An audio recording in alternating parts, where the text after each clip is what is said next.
அஸ்ட்ரோசைன் channel வாயிலாக உலகெங்கும் வாழ்ந்து கொண்டிருக்கும் சகோதர சகோதரிகளுக்கு அன்பார்ந்த வணக்கங்கள் மற்றும் வாழ்த்துக்கள். இன்றைய பதிவானது 2026 தமிழ் புத்தாண்டு பலன்கள். இந்த தமிழ் புத்தாண்டானது வருகின்ற சித்திரை மாதம் 1ஆம் தேதி, அதாவது ஏப்ரல் மாதம் 14ஆம் தேதி செவ்வாய்க்கிழமை அன்று பிறக்க இருக்கிறது. அதாவது மகர ராசியில் சதய நட்சத்திரத்தில் தனுசு லக்னத்தில் பிறக்க இருக்கிறது. அதாவது சூரிய பகவான் மேசத்துக்கு என்ட்ரி ஆகும்போது பிறக்க இருக்கிறது. அதுவும் இந்த 60 தமிழ் வருடத்தில் இது 40வது வருடம், பரபாவ வருடம். இந்த பரபாவ வருடத்தில் பார்த்தீங்கன்னா சனி பகவான் மீனத்திலே தான் இருக்க போகிறார். குரு பகவானுடைய பயிற்சியானது மிதுனத்திலிருந்து கடகமனைக்கு பயிற்சி ஆகிறது. எப்போன்னா ஜூன் மாதம் 2ஆம் தேதி அன்று. அதே போல இந்த வருடத்தில் ராகு கேதுக்களுடைய பெயர்ச்சியும் நடக்க இருக்கிறது. அதன்படி பார்க்கும் பொழுது கும்பத்திலிருந்து ராகு பகவான் மகரத்திலும், கேது பகவான் சிம்மத்திலிருந்து கடகத்துக்கும் பயிற்சியாகிறது. எப்போ அப்படின்னா டிசம்பர் மாதம் 6ஆம் தேதி. ஸோ இந்த கிரகங்கள், அதாவது இந்த வருடாந்த கிரகங்கள் அடிப்படையில் இந்த தமிழ் வருடத்தில் என்ன மாதிரியான பலன்கள், சாதகம் என்ன, பாதகம் என்ன, எதை செய்யலாம், எதை செய்யக்கூடாது என்பதை பற்றி டீட்டெயிலாக நம்ம 12 ராசிகளுக்கும் பார்க்க போகிறோம். இந்த பதிவை முழுவதுமாக பாருங்கள். கண்டிப்பாக ஏதாவது ஒரு ரூபத்தில் உங்களுக்கு யூஸ்ஃபுல்லாக இருக்குங்கிறதுல எந்தவித மாற்று கருத்து இல்லை. நம்முடைய சேனலை நீங்கள் ஃபஸ்ட்டு டைம் பார்ப்பவர்கள் என்றால் மறக்காமல் சப்ஸ்கிரைப் பண்ணிக்கிங்க.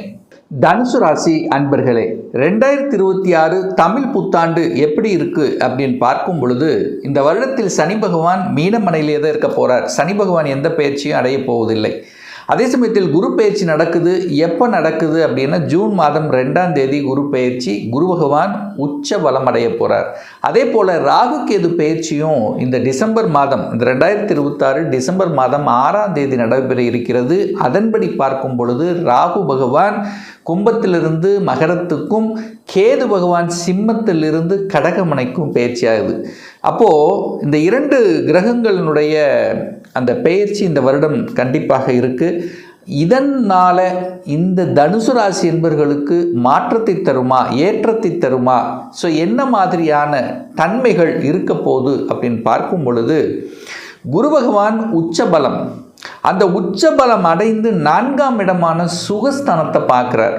அப்போ சுகஸ்தானத்தை வலுப்படுத்தி கொள்ளக்கூடிய ஒரு அற்புதமான ஒரு ஆண்டாக உங்களுக்கு அமைய போகுது. ஏன்னா 4ஆம் அதிபதி 4ஆம் இடத்தையே பார்க்கிறார். அப்போ இதுவரைக்கும் சனி பகவான் அங்கே இருந்துட்டு கொண்டு சில தடைகளை கொடுத்து கொண்டிருந்த, சுகத்தில் தடைகளை கொடுத்து கொண்டிருந்த உங்களுக்கு அதிலிருந்து முற்றிலும் விலக்கு அளிக்கக்கூடிய ஒரு நல்ல வருடம். சரி, என்னமா இருக்குது? தாய் சார்ந்த விஷயத்தில் தாய்க்கு சில தொந்தரவுகள் கண்டிப்பாக இருந்திருக்கும். இந்த தனுசு ராசி, தனுசு லக்ன நண்பர்கள், அந்த தாயினுடைய அந்த மருத்துவ செலவு, தாயினுடைய ஹெல்த் விஷயத்தில் இருந்து வந்த பிரச்சனைகள் கண்டிப்பாக தீரும். இதில் எந்தவித மாற்று கருத்தும் இல்லை. அடுத்து, ஒரு வீடு வாங்க முடியலையே என்று ஏக்கத்தில் இருக்கக்கூடிய தனுசுக்கு முதல் வேலையாக இந்த குரு பெயர்ச்சிக்கு அப்புறம் வீடு வாங்க வச்சிரும். விற்காத நிலங்கள் விற்பனையாகிரும். அப்புறம் ஒரு வீடு வாங்கணும், முதல்ல ஒரு ப்ராப்பர்ட்டி விற்று அதுக்கப்புறம் ஒரு வீடு வாங்கணும் அப்படின்னு நினச்சிட்டு இருக்கக்கூடிய தனுசுக்கு இது சாதகமான ஒரு பீரியட்.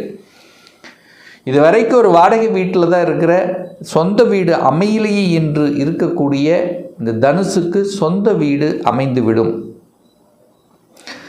4ஆம் இடத்தின் மூலமாக, அந்த இடத்தின் மூலமாக வருமானம் வரும். அப்போ என்ன, ஒரு வீடு கட்டி அல்லது ஒரு அபார்ட்மெண்ட் கட்டி ஒரு வாடகை வருமானம் வரக்கூடிய அமைப்புகள், சந்தர்ப்பங்கள் இந்த காலகட்டம் மிகுதியாக உண்டு. ஒரு வாகனம் வாங்கணும் என்று நினைத்து கொண்டிருக்கக்கூடிய தனுசுக்கு சூப்பராக ஒரு 2 வீலர் வாங்கலாம், அல்லது 4 வீலர் வாங்கலாம், அல்லது பழைய வாகனத்தை விற்றுவிட்டு புதிய வாகனம் வாங்கக்கூடிய யோகங்கள் இந்த காலகட்டம் உண்டு. ரியல் எஸ்டேட், இந்த வீடு, வண்டி, வாகனம், அந்த ஒரு மாதிரியான, அதாவது என்ன சொல்கிறது, ஒரு கமிஷன் சார்ந்த விஷயத்தில் இருக்கக்கூடியவர்கள், தரகு கமிஷன் இதை சம்பந்தப்பட்ட துறையில் இருக்கக்கூடியவர்கள் அல்லது வீட்டு சம்பந்தப்பட்ட வாகன சம்பந்தப்பட்ட துறையில் இருக்கக்கூடிய தனுசுக்கு இது ஏற்றத்தை கொடுக்கக்கூடிய ஒரு காலகட்டம். சார், பொருளாதார ரீதியில் இந்த வருடம் தனுசுக்கு எப்படி இருக்க போகுது அப்படின்னு பார்த்தீங்கன்னா, 2ஆம் இடத்தை குரு பகவான் பார்க்குறார். தன காரக கிரகமான குரு பகவான் உச்ச பலம் அடைந்து 2ஆம் இடத்தை பார்க்குது. அது 8ஆம் இடத்திலிருந்து பார்க்குது. அப்போ என்னன்னா, மறைந்துள்ள பணம், கொடுத்து வைத்திருந்த பணம் உங்களுக்கு வரக்கூடிய வாய்ப்புகள் உண்டு. சார், எங்கேயோ பணம் கொடுத்தேன் சார், ரிட்டனே ஆக மாட்டேங்குது, கேட்டு கேட்டு பார்த்து சலிச்சு போச்சுன்னா இந்த வருடம் அந்த பணம் உங்களுடைய முயற்சியால் வருவதற்கான அத்தனை சாத்தியக்கூறும் உண்டு. ஏன்னா நீங்கள் தான் குரு நேரம் 2ஆம் இடத்தை பார்க்குறார். அப்போ குரு உச்சமாக இருந்து பார்க்குறார். பொருளாதார ஏற்றத்தை தரக்கூடிய அம்சங்கள் நிச்சயமாக உண்டு. ஒரு குடும்ப பிரச்சனை, குடும்பத்தில் பிரச்சனையாக இருந்தது, கணவன் மனைவிக்குள்ள பிரச்சனை, அல்லது 2 பேரும் பிரிஞ்சு இருக்கிறீங்க, இப்போது அது புரிந்து கொள்ளக்கூடிய உணர்வுகள் அல்லது சேரக்கூடிய வாய்ப்புகள், சந்தர்ப்பங்கள் இந்த காலகட்டம் உண்டு. மறைபொருள் 8ஆம் இடம் என்பது மறைபொருள் 8ஆம் இடம் என்பது திடீர் அதிர்ஷ்டம் என்று திடீர் பணமும் அங்கே தான் இருக்குது. அப்போது தன காரக கிரகம் குரு, உங்கள் ராசி அதிபதி குரு 8ல் உட்கார்ந்துருக்கார். அப்போ திடீர் அதிர்ஷ்டம், திடீர் பணத்தை கொடுக்கக்கூடிய வருடமாக இந்த தனுசுக்கு உண்டு. ஒரு ஷேர் மார்க்கெட் திடீர்னு வரலாம், ஒரு இன்சூரன்ஸ் மூலமாக பணம் வரலாம், லாட்டரி மூலமாக பணம் வரலாம். ஸோ ஏதோ ஒரு வகையில், எதிர்பாராத வகையில் தன வருவாயை தரக்கூடிய அம்சம் இந்த காலகட்டம் நிச்சயமாக உண்டு. முயற்சிகள் கைகூடும். பிரயாணங்கள் கண்டிப்பாக உண்டு. தூரதேச பிரயாணங்கள் நிச்சயமாக உண்டு. புதிய ஒப்பந்தங்கள் நிச்சயமாக உண்டு. அரசாங்கத்தின் மூலமாக அனுகூலம், ஆதாயம் உண்டு. அரசாங்க எக்ஸாம், போட்டித் தேர்வுகளில் வெற்றி அடையக்கூடிய ஒரு காலகட்டம்.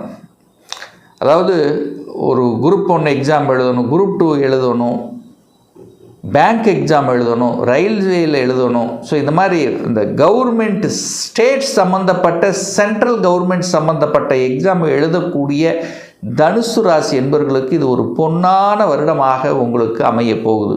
அப்போ முயற்சிகள் பலிதம், போட்டித் தேர்வுகளில் வெற்றி உண்டாக்கக்கூடிய ஒரு வருடம். சார், குரு பகவான் போய் 8ல் மறைஞ்சிட்டாரே, அப்போ திருமணம் நடக்குமா, திருமண காரியங்கள் கைகூடுமா அப்படின்னு கேட்டிங்கன்னா கண்டிப்பாக நடக்கும். 8ஆம் இடம் என்பது நிச்சயமாக ஒரு வலிவேதனை கொடுக்கக்கூடிய இடம் என்று சொன்னாலும் நீங்கள் 2ஆம் இடமான குடும்பஸ்தானத்தை பார்க்குறீங்க. அப்போ குடும்பத்தில் ஒரு உறுப்பினரை இணைத்து கொள்ளக்கூடிய நிகழ்வுங்கிறது கண்டிப்பாக சாத்தியமாகும். அதில் எந்தவித மாற்று கருத்தும் இல்லை. இந்த ராகு கேது பயிற்சி இந்த டிசம்பர் மாதம், கண்டிப்பாக டிசம்பர் மாதம் 6ஆம் தேதி நடக்குது பாருங்கள். அதுக்கப்புறம்தான் கொஞ்சம் குடும்ப உறவுகளில் கொஞ்சம் அனுசரணையோடு செல்லணுங்கிறத மைண்டில் வச்சுக்கோங்க. ஏன்னா 2ஆம் இடமான குடும்பஸ்தானத்தில் ராகு என்கின்ற ஒரு சர்ப்ப கிரகம் உட்காரும் போது ஒரு தொல்லைகள் தரக்கூடிய அமைப்பு இருக்குது. ஒரு வீட்டில் ஒரு பாம்பு இருக்கும்போது கொஞ்சம் ஒரு பயம் இருக்கும்ல, அப்போ பயம், அப்போ கொஞ்சம் அனுசரணை, கணவன் மனைவிக்குள்ளே கொஞ்சம் விட்டு கொடுக்கக்கூடிய மனப்பான்மை, மற்றவர்களினுடைய குடும்ப உறவுகளில் தலையிடக்கூடாது, மற்றவர்களை, 3வது மனிதர்களை உங்கள் குடும்ப விஷயத்திற்குள்ள இன்வால்வ் ஆகாமல் பார்த்து கொள்வதும் இந்த தனுசுக்கு சிறப்பு அப்படிங்கிறத ஞாபகத்தில் வச்சுக்கோங்க. இது எப்போ அப்படின்னா டிசம்பர் மாதம், அதாவது இந்த ராகு கேது பெயர்ச்சிக்கு அப்புறம் தன விஷயம், குடும்ப விஷயம், உங்கள் வாக்கு விஷயம், பேச்சு விஷயம், வாக்கு கொடுக்கறது, இதில் எல்லாம் கொஞ்சம் கவனத்தோடு செயல்படணுங்கிறத ஆழமாக மனதில் பதிய வைத்துக் கொள்ளுங்கள் இந்த தனுசு ராசி அன்பர்கள். சார், குரு 8ல் போய் மறைஞ்சிட்டாரு, அப்போ என்ன சார் பலன்? நீங்கள் போய் 8ஆம் இடத்தில் உட்கார்ந்துருக்கீங்களே, நீங்கள் ஊரை விட்டு வெளிநகர போகிறீங்கன்னு அர்த்தம். வேலைக்காக, தொழிலுக்காக, வியாபாரத்துக்காக தன்னுடைய சொந்த ஊரை விட்டு வெளியே செல்லக்கூடிய வாய்ப்புகள், சந்தர்ப்பங்களை மிகுதியாக ஏற்படுத்தும். இப்போ தனுசு ராசி என்பர்கள் யாராவது உங்கள் ஆழ் மனதில் தோன்றிக் கொண்டிருக்கு, நான் வெளியூரில் போய் வேலை பார்க்கணும், அல்லது வெளிநாட்டில் போய் வேலை பார்க்கணும், ஒரு ஐடி கம்பெனியில் வேலை பார்க்கணும், என்று நினைத்து கொண்டிருக்கக்கூடிய உங்கள் ஆழ்மனதில் ஓடிக்கொண்டிருக்கக்கூடியவர்களுக்கெல்லாம் 100% சக்ஸஸை கொடுக்கும். வெளியூர், வெளி மாநிலம், அந்நிய தேசம் சூப்பராக இருக்க போகுது. வெளிநாட்டில் போய் செட்டில் ஆகக்கூடிய வாய்ப்புகள், ஒரு சிலர் வெளிநாட்டில் பிஆர் அப்ளை பண்ணி காத்து கொண்டிருப்பவர்களுக்கு பிஆர் கிடைக்கக்கூடிய வாய்ப்புகள், வெளிநாட்டு தொடர்புகளை கொடுக்கும். வெளிநாட்டு தொடர்பு என்னென்னா ஒன்றும் ஏற்றுமதி இறக்குமதி சார்ந்த விஷயங்கள், அல்லது இங்கிருந்து வெளிநாடுகளுக்கு ஏதாவது ஒன்று டீல் பண்ணக்கூடிய அமைப்புகள், அல்லது நீங்கள் இங்கிருந்துட்டே வெளிநாட்டு கம்பெனி எம்என்சி கம்பெனியில் வேலை பார்க்கக்கூடிய அமைப்புகள், அல்லது வெளிநாட்டில் இருக்கக்கூடிய நண்பர்கள் மூலமாக உங்களுக்கு ஏதோ ஒரு ரூபத்தில் ஆதாயம் அனுகூலங்கள் கிடைக்கக்கூடிய வாய்ப்புகள், சந்தர்ப்பங்கள் கண்டிப்பாக உண்டு. இதில் எந்தவித மாற்று கருத்தும் இல்லை. அடுத்த ஒரு நல்ல விஷயம் என்னென்னா முதலீடுகள். குரு 12ஆம் இடத்தை பார்க்குது. முதலீடு ஸ்தானம் என்று சொல்லக்கூடிய 12ஆம் இடத்தை குரு பகவான் பார்த்து கொண்டிருக்கக்கூடிய காரணத்தால் முதலீடு செய்வதற்குண்டான அம்சங்கள், அதற்குண்டான எண்ண ஊட்டங்கள், அதற்குண்டான செயல்முறைகளுக்குள்ளே உங்கள் மனசு போகும்.